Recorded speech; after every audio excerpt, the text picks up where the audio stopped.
Bonjour, alors hier j'ai assisté à un débat sur Paltalk. Alors Paltalk c'est une application qu'on peut télécharger, c'est un salon de discussion. J'ai eu un mini débat discussion, c'était plus de la discussion avec un petit peu de débat, hein, je suis resté pas très longtemps. D'ailleurs je mettrai la vidéo en lien dans les commentaires Facebook et aussi sur YouTube pour que vous puissiez écouter. Donc c'est à partir de 27 minutes 35 de la vidéo que la discussion s'est entamée avec Billy Boys jusqu'à 1h03 où là j'ai arrêté de parler parce que j'avais il fallait tout simplement que j'aille me coucher parce que voilà, ce matin j'étais prédication à l'église. Voilà. Mais certainement que samedi prochain je vais y retourner pour continuer la discussion, hein. Alors, pourquoi j'y suis allé? Tout simplement parce que, bon, déjà, mon ami de Marseille, Khalifa, m'avait invité à venir sur Paltalk. Je l'avais téléchargé une fois, j'arrivais pas à trouver le salon, bref, c'était compliqué. Alors, il y en a qui ont pensé, oui, tu prends une excuse. Non, pas d'excuse, parce qu'hier, dans la preuve, je suis allé, hein. Surtout lorsque j'ai entendu la vidéo en direct où je me faisais traiter de guignol de William Conductier. Alors guignol, voilà. Moi j'ai pas utilisé ce terme, j'ai parlé de pseudo-savants ou d'ignorants qui se font passer pour des savants, parce qu'effectivement ils ne savent pas vraiment. Ils pensent savoir mais ils ne savent pas vraiment, ou ils savent mais qu'une partie des choses. Ils ne tiennent pas compte de l'ensemble de la parole de Dieu, mais bon, là, voilà, je trouve pas que c'est une insulte, mais de là se faire traiter de guignol, mais bon, passons, c'est pas grave. Et donc voilà, je suis entré dans cette discussion qui était plutôt, on va dire, sympathique, hein. Là, et voilà, il y avait le respect. C'est vrai que c'est toujours plus facile de discuter de vive voix et c'est encore mieux quand on peut se voir, hein. Là, je pense qu'il y a normalement, en principe, beaucoup plus de respect. Et une question m'a été posée sur Judas, parce qu'effectivement, dans les récits évangéliques, la mort de Judas est rapportée, la mort est aussi l'histoire avec les pièces d'argent, l'achat du champ, pas l'achat, etc. C'est compliqué. Et pour cette personne, donc pour Billy Boys, hein, je peux le nommer, puisqu'on sait que voilà, je suis aussi nommé dans Paltalk, donc voilà, il n'y a pas de souci. Il fait des vidéos pour démontrer, avec ce qu'il appelle des preuves, que l'évangile voilà, n'est pas crédible. Bon, voilà. Et comme il y a des difficultés concernant Judas, mais pas seulement Judas, même la reconstitution de toute le jugement, la passion du Christ, voilà, les différents événements. Pour lui, ce sont des preuves, pour lui et pour tant d'autres d'ailleurs, hein, c'est pas lui que je vise, mais c'est l'argument principal de beaucoup de musulmans, que voilà, c'est les preuves que la Bible n'est pas crédible, qu'elle est falsifiée. Bon. Il m'a demandé de lui donner des explications, je lui ai dit non, parce que je ne me suis pas penché sur cette histoire. Il y en a tellement, régulièrement, même dans ma lecture personnelle, lorsque j'aborde certains textes, je me dis, tout là, c'est difficile à comprendre. Simplement, je me dis pas, c'est faux. Je me dis pas, je remets pas en doute ma foi. Je me dis, bon, Dieu n'a pas écrit, enfin, ne nous a pas laissé un livre pour enfants. Il y a quand même, la Bible est un livre qui est accessible aussi bien pour celui qui est j'allais dire, d'un niveau intellectuel relativement basique et simple. Il va comprendre l'essentiel, d'aimer Dieu, d'aimer notre prochain, de croire en Jésus le Sauveur, de croire en la divinité de Jésus, etc. Mais il y a aussi dans la Bible de quoi occuper intellectuellement et spirituellement des personnes qui ont des niveaux intellectuels et spirituels beaucoup plus élevés. D'accord? Donc ça demande un effort de réflexion. Voilà, j'espère que là c'est compréhensible, c'est pas trop compliqué, c'est logique. Donc je vais me pencher sur cet épisode de Judas pour essayer de reconstituer, si j'y arrive. Mais si j'y arrive pas, pour moi ça pose pas de problème. Il faut bien que les musulmans comprennent que ce n'est pas parce que nous ne trouvons pas toutes les réponses à toutes les énigmes de la Bible et à toutes les contradictions que ça y est, pour nous la Bible n'est pas crédible. Non. L'apôtre Paul lui-même disait c'est en partie seulement que nous connaissons. Et quelqu'un qui dirait moi j'ai les réponses à toutes les questions de la Bible, à toutes les difficultés, c'est un fanfaron. C'est pas vrai, c'est un menteur même. Donc voilà, on n'a pas toutes les réponses, cependant voilà, il y a de quoi alimenter la réflexion, la méditation spirituelle. Bon. Après on est parti sur le débat, un petit débat, j'ai donné un exemple avec les brigands. Alors c'est vrai que Matthieu raconte qu'il y a deux brigands qui ont insulté Jésus, et Luc raconte qu'il n'y a qu'un seul brigand qui a insulté Jésus et que l'autre s'est repenti. Voilà. Et pour Billy Boys, donc il m'a dit oui, mais là, j'ai expliqué qu'en fait, par déduction, on comprenait que, entre-temps, il y a un des brigands qui s'est converti. Voilà. Il m'a dit oui, mais là, c'est du positivisme, de l'interpolation, du positivisme, enfin, du concordisme, etc. Oui, mais quand bien même ce serait le cas, je veux dire, à partir du moment où on ne peut pas prouver qu'un des brigands, c'est tout à fait crédible, à partir du moment où on ne peut pas prouver qu'un des brigands n'a pas pu se repentir, euh, je veux dire, ça ne décrédibilise pas. D'ailleurs, je vais le démontrer après avec une petite expérience. Hein. Voilà. Alors, il y a souvent aussi cet argument qui revient des preuves. Les preuves, les preuves, les preuves. Mais les preuves, c'est quelque chose de très subjectif, parce que ce qui est une preuve pour l'un n'est pas une preuve pour l'autre. On peut discuter des preuves. D'ailleurs, c'est ce qui se passe souvent au tribunal. Même des documents peuvent être falsifiés. Donc les preuves, en fait, c'est quelque chose de subjectif et c'est même du sable mouvant. Moi, j'ai pas besoin de preuves pour croire. La plus grande preuve, entre guillemets, c'est ce que Dieu a fait dans mon cœur. Et ça, personne ne peut me l'enlever. Aucun argument ne peut le démonter. Donc, alors il y en a qui veulent des preuves. Bon. Euh, alors il y en a qui reçoivent les preuves, il y en a qui rejettent les preuves, selon bon gré, mal gré, selon la motivation, selon le niveau intellectuel de l'un ou de l'autre, selon les présupposés. Hein, et comme je l'avais expliqué, si moi je décide de ne pas croire en quelque chose, personne ne pourra me le prouver, parce que je pourrai toujours rejeter les preuves en bloc, même sans argument, ou même avec des arguments qui n'en sont pas. Mais là encore, même la notion d'argument, c'est quelque chose de subjectif. Ça, c'est indéniable. Donc j'ai pris quelques notes parce que c'est comme ça. Moi j'aime bien travailler de manière méthodique. Voilà. Alors oui, les arguments face aux preuves, les allégations, positivisme, voilà, on m'a dit c'est des allégations, etc. Bon, on va voir après un peu plus loin. Mais la question que j'aimerais poser, c'est si votre foi n'est basée que sur des preuves, alors quand intervient la foi?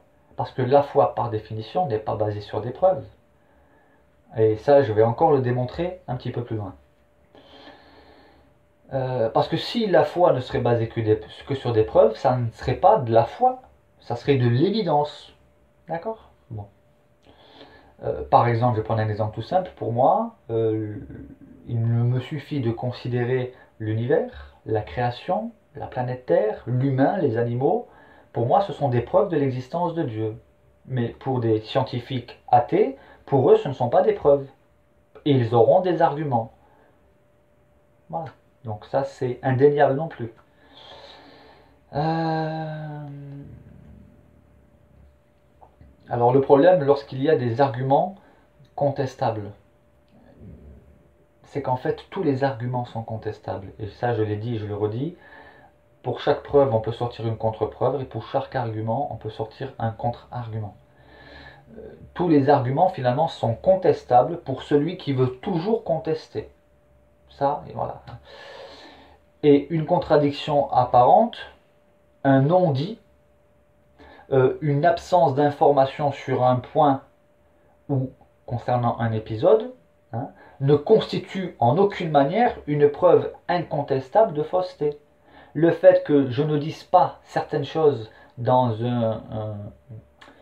la narration de quelque chose que j'ai vu, je peux très bien oublier de dire ou ne pas juger important de dire telle ou telle chose, et un autre va la raconter. Ce n'est pas parce que moi je n'ai pas raconté certaines choses et que l'autre les raconte qu'il y a forcément une contradiction et que forcément l'histoire est fausse. Est-ce que là ça vous paraît logique? Bon, mais je sais quand même que ce sera contesté. Alors, puisqu'on parle de preuves, je peux aussi poser des questions. Où sont les preuves de l'existence de Dieu? On n'a aucune preuve. Alors oui, pour le croyant, oui, on voit des preuves. Hein, quand on se regarde dans la glace, on dit oui, je sais que je suis une créature créée par Dieu.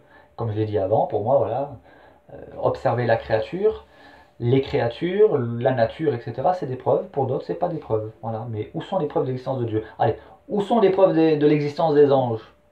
Alors là, qui vont me dire oui, j'ai déjà vu un ange. Oui, tu as déjà vu un ange, moi non, donc pour moi, c'est pas une preuve. Parce que tu peux avoir très bien avoir eu une hallucination. Donc, je n'ai pas la preuve de l'existence des anges, et pourtant j'y crois. Et vous y croyez aussi. Hein. Le paradis, c'est pareil. Il n'y a aucune preuve.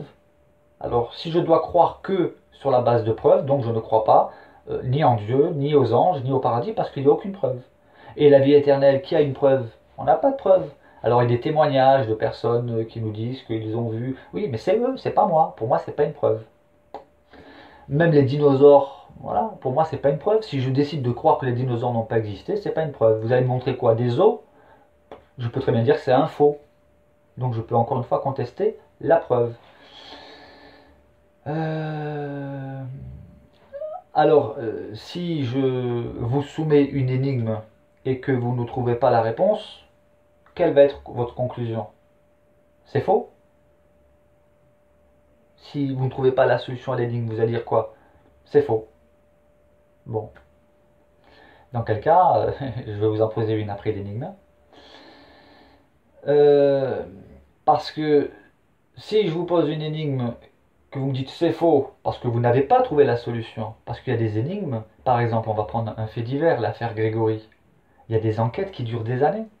Aujourd'hui, il commence à y avoir un dénouement, apparemment, mais c'est peut-être pas encore fini. Mais si dès le départ on aurait dit c'est une fausse histoire, non, l'enfant il a été trouvé mort. Bon, voilà. Mais après, oui, on a des preuves sur un tel, sur pas un tel, les preuves ont été contestées, etc. Et au final, ça a pataugé pendant des années. Et il y en a peut-être même qui ont dit oui, c'est un complot, c'est pas vrai. Oui. Donc si je vous pose une énigme et que vous ne trouvez pas la solution, et vous me dites non, à 100% c'est faux, et qu'après je vous apporte la solution, vous allez avoir l'air vraiment ridicule. Mais voyez-vous, en matière de foi, le seul moment décisif où on saura véritablement, chacun, si on s'est trompé ou pas, c'est lorsqu'on comparaîtra devant Dieu. Et là, c'est j'allais dire le grand débat, mais en fait, il n'y aura pas de débat, il y aura des bouches fermées. Devant lui, il n'y aura pas d'argument. On sera devant l'évidence. Et chacun pourra se rendre compte s'il s'est trompé ou non.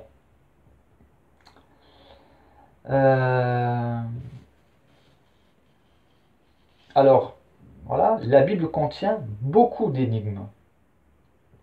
Et le chrétien sait qu'il est un homme, nous savons que nous sommes des humains, et que ce n'est pas parce que je n'ai pas la réponse à des questions que je me pose que je vais rejeter ma foi. Ça, c'était peut-être un raisonnement, je sais pas, dans d'autres religions, mais pas pour le chrétien. Hein. Donc là, que les choses soient claires. Maintenant, on va venir à un exemple de fait divers. Hein. Alors j'ai choisi l'histoire de braquage, alors c'est peut-être parce que j'étais un ancien voyou, je viens de Marseille, donc voilà, mais c'est l'idée qui m'est venue, un braquage, avec 4, même 1, 2, 3, 4, allez, 5 témoins. 5 témoins qui vont raconter ce qu'ils ont vu du braquage. Alors j'ai donné des noms, hein, Bernard. Alors j'ai choisi que des noms français, hein, pour pas qu'on dise oui, il est raciste, etc. Il a choisi un Mohamed ou un nom asiatique, ou hein, voilà, donc que des noms de français. Pas qu'on dise ouais il est raciste et tout. Donc voilà, premier témoin, il s'appelle Bernard. Lui, il dit j'ai vu 2 hommes sortir de la banque du Crédit Agricole avec une sacoche et s'enfuir en voiture. C'était une voiture allemande, une Mercedes. D'accord. Un autre témoin qui s'appelle François, lui dit j'ai vu 3 hommes. Il n'en a pas vu 2, il en a vu 3. 3 hommes s'enfuir en voiture. Dans une Mercedes, et là il donne la couleur noire. Ils étaient lourdement armés. Bernard, alors, est-ce que Bernard n'est pas crédible parce qu'il a oublié de parler de la couleur de la voiture et parce qu'il a oublié, ou parce qu'il n'a pas jugé important de dire qu'ils étaient lourdement armés? Par déduction, on comprend que... Alors la déduction, vous savez ce que c'est quand même. Par déduction, on comprend que quelqu'un qui fait un braquage, il est armé. Bernard n'en a pas parlé. Lui, il a juste dit, j'ai vu 2 hommes sortir de la banque. Par contre, il a vu la sacoche. Il a retenu la sacoche. Ce que François, lui, il n'en parle pas de la sacoche. Lui, ce qu'il a vu, il parle de ce qu'il a retenu, ce qui a attiré son attention. Lui, il dit qu'il a vu 3 hommes s'enfuir en voiture, dans une Mercedes noire. Et lui, il dit qu'ils étaient lourdement armés. Le troisième témoin est une femme. Je dis, je vais quand même mettre une femme. Hein. Elle s'appelle Catherine. Elle dit, j'ai vu 2 hommes sortir de la banque, vêtus de noir, avec une cagoule noire. Alors elle, maintenant, elle ajoute qu'ils avaient une cagoule. Alors par déduction, forcément, ceux qui ont fait le braquage, normalement, ils ont une cagoule. Mais ce n'est pas toujours le cas. Mais elle précise qu'ils avaient une cagoule. Alors, est-ce que Bernard et François sont décrédibilisés? On doit rejeter leur témoignage parce qu'ils n'ont pas parlé de la cagoule? Ça ne tient pas la route comme raisonnement. Donc, elle dit, j'ai vu 2 hommes sortir de la banque vêtus de noir avec une cagoule noire. Ils sont vite montés dans la voiture noire. Donc, elle ne parle pas de la Mercedes, parce que elle est un petit peu de taquinage. Les femmes avec les marques de voitures, elles ont souvent du mal. Hein. Voilà, bon, ne vous vexez pas, hein, parce que bon, voilà. Mais ma femme, par exemple, elle me dit oui, la voiture, la couleur, c'est tout, mais bon. Donc, est-ce qu'elle n'est pas crédible parce qu'elle n'a pas parlé de la Mercedes? Mais non. Alors, Jean-Jacques, lui, il dit, j'ai vu effectivement, alors lui, lui, il a vu 4 hommes, le double de Bernard. Lui, il a dit, j'ai vu effectivement 4 hommes vêtus de noir rouler très vite dans une BMW, alors cette fois-ci elle est rouge. C'est plus une Mercedes noire, c'est une BMW rouge. Après avoir braqué la Banque Populaire. Alors c'est même plus la même banque. Il y a un sérieux souci là. Alors là, il y en a qui mentent. Ça tient pas la route cette histoire. C'est une histoire fausse. Ça tient pas la route. Alors là, carrément, lui, il en a vu 4. Alors, d'abord, Bernard, il envoie 2. François, il envoie 3. Catherine, elle dit qu'elle en a vu 2 sortir de la banque. Jean-Jacques lui dit carrément qu'il a vu 4 hommes. Les 3 témoins précédents, ils sont tous d'accord pour dire que la voiture était noire. Enfin non, Bernard, lui, n'avait pas dit que la voiture était noire. Et là, il dit que Jean-Jacques nous dit qu'ils viennent de braquer la Banque Populaire. Donc c'est la Banque Populaire ou le Crédit Agricole? Il va falloir enquêter. Et enfin, Stéphane, lui, alors là c'est du lourd quand même. Lui, il dit qu'il a vu 5 hommes cagoulés dans une Subaru. Alors c'est plus une Mercedes, c'est plus une BMW. Alors c'est pas une Mercedes noire, c'est pas une BMW rouge, c'est une Subaru grise. Et à 300 mètres de la Banque Populaire. Alors, nier cette histoire parce que les témoins semblent dire des choses contraires, même contradictoires, incomplètes, ben c'est la même chose que vous faites quand vous rassemblez les récits des 4 évangiles, que vous ne trouvez pas, parce qu'il faut enquêter, que vous ne trouvez pas les réponses, et vous dites voilà, la Bible est fausse. Alors, je vais faire un petit récapitulatif.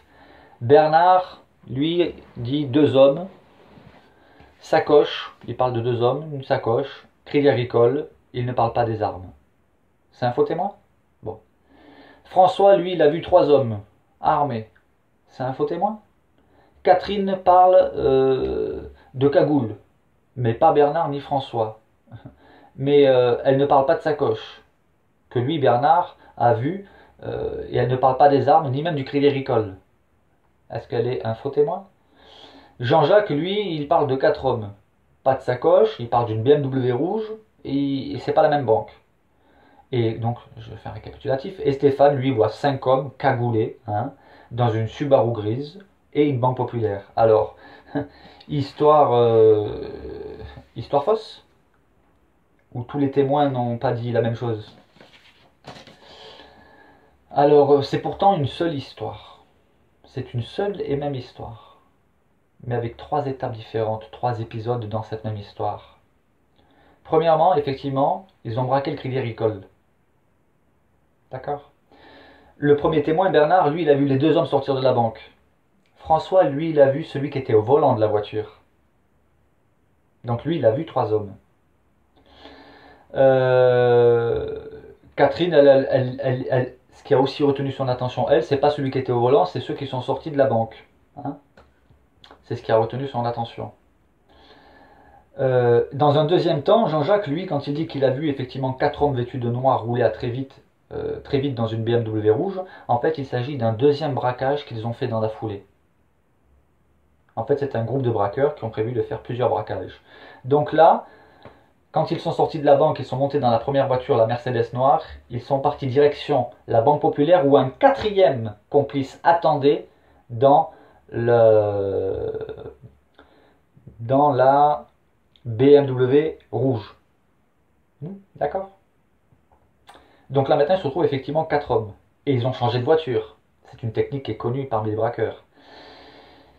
Donc il y a un changement de véhicule. Et lorsque Stéphane parle de 5 hommes, c'est tout simplement parce que ensuite ils sont allés... Jean-Jacques en avait parlé. Hein. Donc ils ont braqué ils ont braqué la Banque Populaire. D'abord ils ont braqué le Crédit Agricole. Après, lorsqu'ils ont rejoint la Banque Populaire, il y avait un 4e homme qui attendait. Et donc là, dans une BMW rouge, ils ont braqué la Banque Populaire. Et Stéphane, lui, qui raconte qu'il a vu 5 hommes cagoulés dans une Subaru grise, c'est simplement, et il le dit, 300 mètres à 300 mètres de la Banque Populaire, c'est parce que le groupe de braqueurs avait prévu une 3e voiture. Et cette fois-ci, il y avait encore une fois un chauffeur dans la Subaru grise, ce qui fait qu'il se retrouve à 5. Mais ça, on peut le trouver que par déduction. Alors certains pourraient nier, et pourtant c'est la même équipe. Et c'est la même histoire, hein, car c'est moi qui l'ai organisé. Non, je plaisante, un peu d'humour. Sinon la police va se rappliquer à la maison. Mais voilà, on a bien la preuve là que ce n'est pas parce que nous avons des éléments divergents entre l'un et l'autre qu'il faut tout de suite conclure que l'histoire est fausse. D'ailleurs, si tous les 4 évangiles avaient raconté la même chose, cela n'aurait eu aucun intérêt, premièrement. Et deuxièmement, qu'est-ce qu'on aurait dit? On aurait dit c'est un complot, c'est une seule et même personne qui a écrit. Voilà. Donc, conclusion, nier par des rejets de quelque chose qui est connu en matière de méditation biblique, hein, c'est-à-dire les déductions. Alors, il ne faut pas appeler ça positivisme, c'est pas positivisme, c'est des déductions. Donc, nier par des rejets de cette méthode qui consiste à déduire, hein, donc nier par cette méthode-là, nier cette méthode-là n'est pas une preuve suffisante pour rejeter la véracité d'une histoire. Le fait de dire oui, tu fais des interpolations, bon, ça c'est un argument facile, mais ce n'est pas une preuve. Cela ne prouve pas, cela ne remet pas en question la véracité des évangiles. Puisque j'ai démontré là par un cas très concret qu'on peut avoir des versions différentes, mais complémentaires, et il faut reconstituer l'épisode. Maintenant, malgré tout, je sais qu'il y en a qui préféreront rester sur cette position en disant, et en croyant gagner un débat, hein, en disant oui, de toute façon c'est des interpolations, c'est pas des preuves, mais voilà. Comme je l'ai dit hier, mais vu que je n'ai pas d'exemple, parce que je ne veux pas rentrer dans cette démarche-là, parce que ça me dérange. Mais pour tous les musulmans qui sont honnêtes et sincères, qui écoutent, vous le savez très bien, vous êtes régulièrement confrontés à des difficultés coraniques que vous ne comprenez pas. Et vous vous en remettez à vos savants. Et même vos savants vont vous donner des avis divergents. Pour des exemples, d'ailleurs, j'ai un ami qui va s'occuper, lui, de me donner des exemples. Hein, mais je ne le ferai pas pour attaquer, mais simplement pour mettre à égalité. Parce que la méthodologie que vous employez contre le christianisme, vous devez aussi accepter de l'employer pour votre propre livre. Sinon, on peut pas. Sinon, c'est 2 poids 2 mesures. Donc, comme moi je ne suis pas spécialiste, j'ai un ami qui lui est spécialiste, ça vous pourrez en juger. Mais déjà, vous-même vous le savez, vous ne pouvez pas nier cela. Il y a des difficultés. Et pour lesquelles, des difficultés coraniques, pour lesquelles les réponses qu'on vous donne sont différentes d'un savant à l'autre, parfois même divergentes, et vous les acceptez quand même, cela ne renverse pas votre foi. Alors pourquoi voudriez-vous que vos arguments, enfin ce que vous pensez être des preuves, renversent notre foi? Sachez-le, pour nous, oui, il y a des centaines, pour ne pas dire des milliers de choses que nous ne comprenons pas dans la Bible.